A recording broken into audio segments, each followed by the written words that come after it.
अपने दर्शकों को नमस्ते, प्रणाम, सलाम, जोहार, जय हिंद। हम समझते हैं हमारे सभी विद्यार्थी दीपावली अच्छी तरह से मनाए हों। सभी को दीपावली की हार्दिक शुभकामनाएं, उन्हें, उनके परिवार वालों, उनके माता पिता को। आज जो विषय हम लेकर के आए हैं वह विषय है टीचिंग रीजनल लैंग्वेज, क्षेत्रीय भाषा का शिक्षण। अभी समझना है the role of regional language teaching in daily life और importance of regional language and daily life. अब जो कहें देखिए, नंबर 1, क्षेत्रीय भाषा की आवश्यकता। आखिर क्षेत्रीय भाषा की क्या आवश्यकता है? देखिए, हमारा भारतीय संविधान के अनुच्छेद 343 में कहा गया है कि देवनागरी लिपि में ही संघ की राज्य भाषा हिंदी होगी। कोई पूछे कि हमारा देवनागरी लिपि जो है किस अनुच्छेद में हमारे संविधान में है, क्वेश्चन जा सकता है, तो आप लिखें 343(1) में देवनागरी लिपि हमारा संघ की राज्य भाषा हिंदी होगी। अब है कि फायदे, क्या फायदे हैं क्षेत्रीय भाषा सीखने के? सबसे पहली बात है कि अंग्रेजी की तुलना में अपनी मूल भाषा को पढ़ने और पढ़ाने वाले शिक्षक और छात्रों को बेहतर प्रदर्शन होता है, क्योंकि वो पूर्व से कुछ भारी भांति समझे होते हैं और क्षेत्रीय भाषा में अपनापन का फीलिंग होता है, जिसके कारण जो बच्चे ड्रॉप आउट हो गए हैं, जो पढ़ाई छोड़ चुके हैं, उनके लिए बहुत आवश्यक है, क्योंकि वो भी एक दूसरे से संपूर्ण से मिलजुल करके पढ़ना लिखना शुरू करते हैं। इसलिए इसी को देखते हुए क्षेत्रीय भाषा को बढ़ावा देना है। क्यों बढ़ावा देना है? हमारा जो राष्ट्रीय शिक्षा नीति है 2022 में कहा गया कि कम से कम 5वीं से 6वीं कक्षा तक, 5वीं से 6वीं कक्षा तक जो है भाषा का इस्तेमाल रीजनल लैंग्वेज में किया जाए, यानी क्षेत्रीय भाषा में किया जाए, ताकि बच्चे लोग सही ढंग से समझ सके, पढ़ सके, लिख सके, अपनापन महसूस हो और आगे बढ़ सके। 2 इंपॉर्टेंट चीज इस पीरियड में आया है। एक तो भारतीय संविधान 343(1) में हमारा देवनागरी लिपि में संघ की राजभाषा हिंदी होगी, एंड दूसरा INP राष्ट्रीय शिक्षा नीति 2022 में आया कि कम से कम 5 से 6 क्लास, यानी 5वीं 8वीं तक, 7वीं 8वीं तक, 5वीं से 8वीं तक रीजनल लैंग्वेज में ही पढ़ाई हो तो अच्छी है, क्योंकि बच्चों को सीखने में बहुत काफी आसानी होती है। अब है क्षेत्रीय भाषा को पढ़ने की तकनीक और तकनीक और तरीके का मतलब होता है टेक्निक्यू एंड मेथड्स। टेक्निक्यू मेथड, ऐसा गौर करने की बात है। तो देखिए क्या क्या है। नंबर 1, प्रत्यक्ष विधि। प्रत्यक्ष विधि पूरी तरह से सीखी जा रही भाषा में किया जाता है। जिस भाषा को आप जानते हैं और उस भाषा में आपको पढ़ाया जाएगा, तो ये प्रत्यक्ष विधि होगी। प्रत्यक्ष विधि मतलब जिसको आप जान रहे हैं और उसी बताया जाएगा, आपके लिए सीखना आसान हो गया। जैसे मैं कोलकाता गया था ट्रेनिंग के लिए, तो वहाँ ऐसे बच्चों को पढ़ाना था, रीजनल लैंग्वेज वहाँ बंगला था। हमें एक लेक्चर में कहा आप इसे रीजनल लैंग्वेज में पढ़ाइए। तो रीजनल लैंग्वेज में मैं कैसे पढ़ा था, मुझे तो कुछ बंगला नहीं आता। नहीं, ये तो सीखना होगा आपको, आप नहीं सीखेंगे आपकी मार्किंग कट जाएगी। भाई पास करना है, मार्किंग लेना है, इतना परिश्रम कर रहे हैं।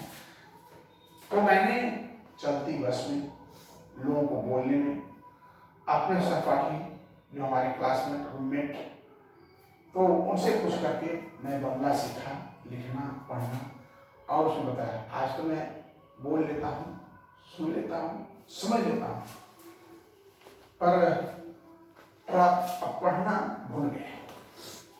तो लैंग्वेज, क्योंकि बच्चों को भाषा ही रीजनल लैंग्वेज था आपका बंगला, इसलिए उस भाषा में पढ़ाने में उसको काफी सहूलियत होती है। तो ये हमारा, क्योंकि प्रत्येक विधि से पढ़ाएंगे और जो जानता है तो जल्द सीखेगा। दूसरा, व्याकरण अनुवाद। व्याकरण के नियमों को याद रखना और कंठस्थ करके सीखे जाने शब्द लंबी सूची है, और भी व्याकरण बड़ी चीज है। तो जो रीजनल लैंग्वेज होता है उसमें व्याकरण की उतना आवश्यकता नहीं होती, एम पढ़ के आदमी सीख जाता है, यानी व्याकरण पर बहुत कम जोर दिया जाता है। मेन चीज बात को समझ जाना है। बोलचाल की भाषा, देखिए सर्वे बोलचाल की यह जो भाषा है रीजनल लैंग्वेज, आप बोलते हैं, सुनते हैं, समझते हैं, तो आपको पढ़ाने में निश्चित है कि हमें बहुत आसानी होगी और व्यापक रूप से आप सीख सकते हैं। संरचनात्मक दृष्टिकोण, संरचनात्मक दृष्टिकोण का अर्थ है कि जो सीखने वाला है कुछ अगर उसके लैंग्वेज में, रीजनल लैंग्वेज, क्षेत्रीय भाषा में कुछ नया आयाम कुछ करने को दे दी जाए, कुछ नया काम करने को दे दीजिएगा, तो अपना क्षेत्रीय भाषा में वह आसान समझकर कुछ जल्द सीखेगा, कर लेगा। संरचनात्मक यानी कुछ रचनात्मक काम नहीं करना हो तो कर लेगा। शारीरिक प्रतिक्रिया, शारीरिक प्रतिक्रिया जैसे टीपीआर से छात्र को खड़े होकर के उसका रीजनल लैंग्वेज पढ़ाना है तो खड़े होकर के पढ़ देगा, या खिड़की पर खड़ा होकर के, बुक खोल करके। मैंने कहने का अर्थ है कि आप जैसे ही शारीरिक प्रतिक्रिया कहोगे उस प्रतिक्रिया से पढ़ने लिखने को तैयार है। अब आती है संचारी भाषा शिक्षण।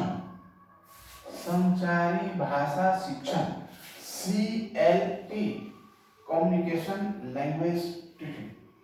कम्युनिकेशन CLT याद रखिएगा, कुछ भी नहीं देगा, एक नंबर देगा, CLT फुल फॉर्म, तो इसको लिखेंगे communication language teaching. Communication language इस पद्धति का फोकस शिक्षार्थी को उन विभिन्न परिस्थितियों प्रभावी ढंग से और उचित रूप से संवाद करने के लिए सक्षम बनाता है। माने ढंग से बात करने के लिए आप ऐसा बात करें कि आपकी बात को कोई व्यक्ति बहुत अच्छी सरल तरीके से समझ सके, और जिसको समझना है उसे समझने में कोई परेशानी न हो। इसमें भाषा का समय, मात्रा, कहाँ फुल स्टॉप, कहाँ पूर्णविराम, कहाँ ब्रैकेट, कहाँ कॉमा, इसका थोड़ा काफी ध्यान रखना पड़ता है और धीरे धीरे आदमी बोलना सीख जाता है। कार्य आधारित भाषा सीखना।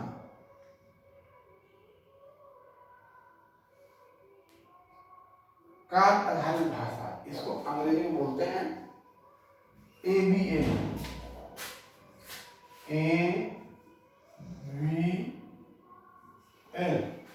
Activity based learning. ABL, activity based learning, यानी कुछ करके सीखना। जैसे टिकटॉक चालू करने नहीं आता है, हम टिकटॉक चालू करने जा रहे हैं, कभी इसे दबाएं, कभी उसे दबाएं, कभी उसे दबाएं, कभी उसे दबाएं, कभी इसे दबाएं, कभी इसे दबाएं, तब चालू हो गया, टिकटॉक चालू हो गया। मतलब राय नहीं मिले, हमने प्रयास किया, सीख गया। जैसे लोग गाड़ी सीखते हैं तो गाड़ी सीखने के लिए ड्राइवर रखते हैं, कितने ड्राइवर ऐसे हैं जो गाड़ी स्वतंत्र रूप से ठोक ठाक करके सीख लेते हैं।